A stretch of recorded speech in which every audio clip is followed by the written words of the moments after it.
पूर्व प्रधानमंत्री और कांग्रेस के वरिष्ठ नेता डॉक्टर मनमोहन सिंह अब हमारे बीच नहीं हैं।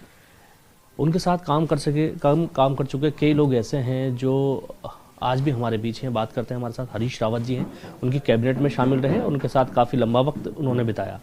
सर, मनमोहन सिंह जी आज हमारे बीच नहीं हैं, लेकिन उनके द्वारा किए गए काम देश को हमेशा आगे बढ़ाते रहेंगे।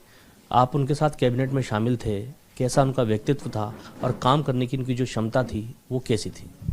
ये मेरा सौभाग्य है कि 1991 ऑनवर्ड किसी न किसी रूप में, पहले एक मजदूर नेता के रूप में जब वो वित्त मंत्री थे, उन्होंने सारे विरोधों को दरकिनार करके, क्योंकि अर्थव्यवस्था बर्बाद हो रही थी और हम लोग चिंतित थे कि अब तनख्वाह भी मिलेंगी नहीं मिलेंगी, हम लोगों को, श्रमिकों को जो है श्रम, और दिवालिया होने के कगार पे था।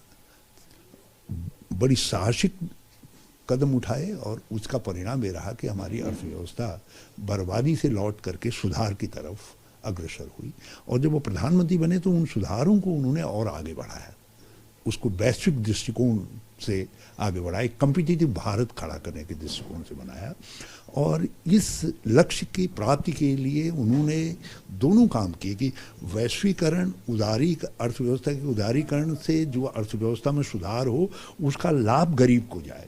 27 करोड़ लोग गरीबी की रेखा से बाहर आए और आज का जो ये सशक्त मध्यम वर्ग है, ये सब उनकी नीतियों की देन है, डॉक्टर मनमोहन सिंह जी की नीतियों की देन है, जिस पर हम सब भारतवासी गर्व करते हैं। और उन्होंने अधिकार दिए जनता को, आम जन को, काम का अधिकार।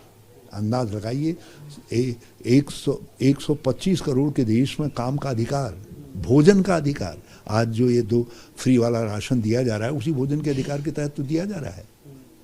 पहले वो 2 रुपये किलो गेहूँ और 3 रुपये किलो चावल करके गए और एक किलो चीनी आदि, लेकिन आज जो है वो फ्री दिया जा रहा है। तो ये डॉक्टर मनमोहन सिंह जी इसकी बुनियाद डाल करके गए। उन्होंने शिक्षा और स्वास्थ्य, इसको आम जन का, भोजन, शिक्षा, स्वास्थ्य, आम जन का अधिकार, काम का अधिकार और वनाधिकार दिया। और उन्होंने सूचना का अधिकार भी दिया। आम नागरिक के हाथ में, जागृत भारत के हाथ में एक ऐसा अस्त्र दे दिया जो व्यवस्था के खिलाफ वो लड़ सकता है यदि उसके साथ अन्याय हो रहा है। तो ये सूचना का अधिकार के रूप में उन्होंने दिया। और भ्रष्टाचार के खिलाफ प्रहार करने के लिए मनी लॉन्ड्रिंग जैसा कठोर कानून बना करके, जिससे ईडी को ताकत मिली है, वो कानून भी जो है डॉक्टर मनमोहन सिंह जी की सरकार ने दिया। तो ये एक ऐसे व्यक्ति थे और बड़े विनम्र थे, बड़े शालीन थे। किसी को कोई कटुता तो चेहरे से भी नहीं झलकती थी, शब्दों से भी नहीं झलकती थी।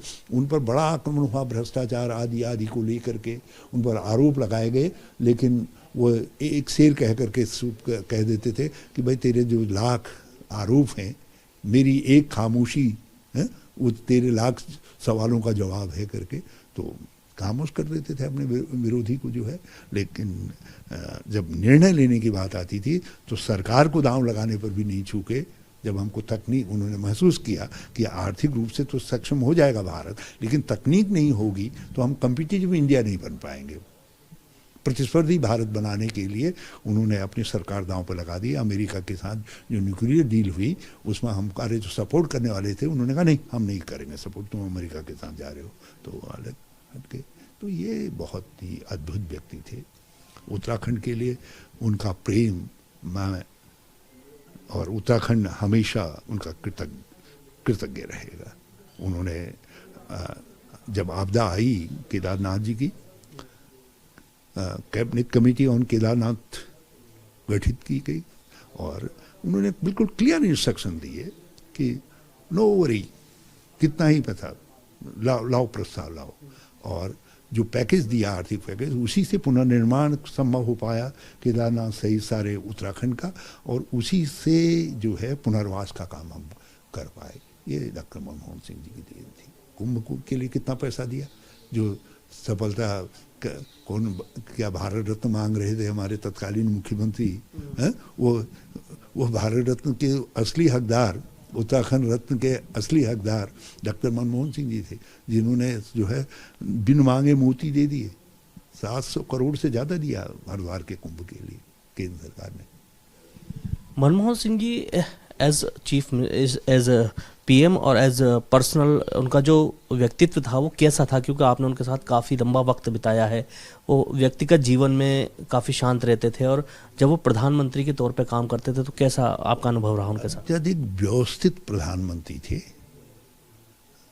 आप वो फाइल के शब्दों को नहीं, फाइल के अंदर तक सम रहते थे। उनके पास कोई चीज़ जो है अब व्यवस्थित तरीके से पेश नहीं कर सकते थे।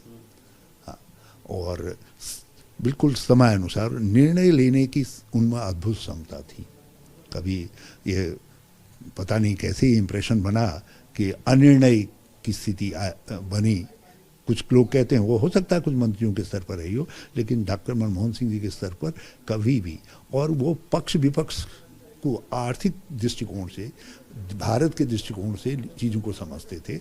मैं एक बार जन संसाधन मंत्री के रूप में एक भाजपा शासित राज्य का बड़ा प्रस्ताव जो है जिसमें बहुत धन देना था उनको, वो उसको लेकर के गया। मैंने उनसे पूछा, मैंने कहा गाइडेंस लेने प्रधानमंत्री जी से, तो उन्होंने सिंपल कहा that state is also part of India. मतलब सबको एक नज़र से देखो मंत्री के रूप में। यदि नियमानुसार आया है तो करो, जो तुम्हारे अधिकार में, जो तुम्हारे अधिकार में नहीं है उसके लिए कैबिनेट में आओ। और कैबिनेट की मीटिंग भी बिल्कुल पॉइंट टू पॉइंट चलती थी। हर मंत्री को पूरी दक्षता के साथ, पूरी तैयारी के साथ जाना पड़ता था, और सेक्रेटरी इत्यादि को पूरे बैकअप के साथ खड़ा रहना पड़ता था, कब किसकी हाजिरी लग जाए, क्योंकि डॉक्टर साहब के सामने आप इधर उधर शब्दों की लफाजी नहीं कर सकते थे जो है। तो वो प्रशासन पर भी और सेम तरीके से अपने व्यक्तिगत जीवन में भी जो है वो शब्दों का उपयोग वहीं करते थे जहाँ उपयोग सटीक पड़े जो है। तो अद्भुत व्यक्तित्व थे वो, बहुत विनम्र शालीन व्यक्ति थे, आदर्श व्यक्ति थे। उन जैसा मार्गदर्शक हमने खोया और हमको उनके मार्गदर्शन में काम करने का मौका मिला, ये भगवान की बहुत बड़ी कृपा थी। हमारे साथ बात करने के लिए हरीश रावत जी थे। पूर्व प्रधानमंत्री मनमोहन सिंह जी आज हमारे बीच नहीं हैं, लेकिन उनके द्वारा किए गए काम, चाहे वो राइट टू इन्फॉर्मेशन हो, राइट टू फूड हो या फिर मनरेगा हो, ये कानून हमेशा देश को आगे बढ़ाते रहेंगे। हमारी भी उनको एक भावभीनी श्रद्धांजलि है और ऐसे प्रधानमंत्री शायद दोबारा से हमें ना मिले। Danish Khan, ABP live, Uttarakhand. For exclusive and insightful videos, subscribe to our new channel ABP Live Premium.